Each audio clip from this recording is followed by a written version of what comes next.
Welcome to my YouTube channel. This is Chaitra. ನಾನಿವತ್ತು ಮಾಡ್ತಿರುವಂಥ recipe ನಳ್ಳ ಚಟ್ನಿ.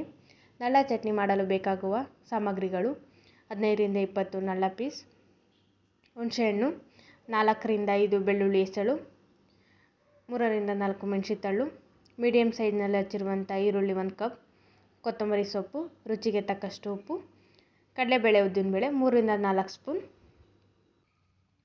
ಮೊದಲಿಗೆ ಕೈಯಲ್ಲಿ ಆಯಿಲ್ ಹಚ್ಕೊಂಡು ನಳ್ಳ ನಾರನ್ನೆಲ್ಲ ಬಿಡಿಸ್ಕೊಳ್ಬೇಕು. ಚೆನ್ನಾಗಿ ಬಿಡಿಸಿದಷ್ಟು ಒಗರು ಅಥವಾ ಕಹಿ ಇರೋದಿಲ್ಲ.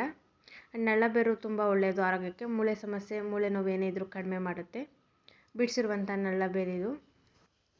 ಕಾದಿರುವ ಪ್ಯಾನ್ಗೆ ಆಯಿಲ್ ಹಾಕ್ತಾಯಿದ್ದೀನಿ. ನಳ್ಳ ಬೇರೆ ಹಾಕಿ ಚೆನ್ನಾಗಿ ಫ್ರೈ ಮಾಡ್ತಾಯಿದ್ದೀನಿ. ಫ್ರೈ ಮಾಡಿದಷ್ಟು ಕಹಿ ಕಡಿಮೆ ಇರುತ್ತೆ. ಇದನ್ನು ಸೈಡಲ್ಲಿ ಇಟ್ಕೊಂಡು ಮತ್ತೆ ಪ್ಯಾನ್ ಕಾಯಕ್ಕಿಟ್ಟಿದ್ದೆ. ಆ ಪ್ಯಾನ್ಗೆ ಆಯಿಲ್ ಹಾಕಿ ಬೆಳ್ಳುಳ್ಳಿ, ಈರುಳ್ಳಿ ಹಾಕಿ ಮೆಣಸಿನಕಾಳು ಹಾಕಿ ಫ್ರೈ ಮಾಡ್ತಾಯಿದ್ದೀನಿ. ಇದಕ್ಕೆ ಹುಣಸೆಹಣ್ಣು, ಕೊತ್ತಂಬರಿ ಸೊಪ್ಪು ಹಾಕಿ ಫ್ರೈ ಮಾಡಿದ್ದೀನಿ.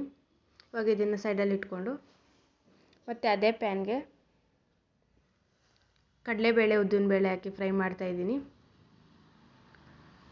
ಹುರಿದಿರುವಂಥ ಕಡಲೆಬೇಳೆ ಉದ್ದಿನಬೇಳೆ ಜೊತೆಗೆ ಮಸಾಲೆ ಪದಾರ್ಥ ನಳ್ಳ, ರುಚಿಗೆ ತಕ್ಕಷ್ಟು ಉಪ್ಪು ಹಾಕಿ ನುಣ್ಣಗೆ ರುಬ್ತಾಯಿದ್ದೀನಿ. ನುಣ್ಣಗೆ ರುಬ್ಬಿದರೆ ನಳ್ಳ ಚಟ್ನಿ ರೆಡಿ.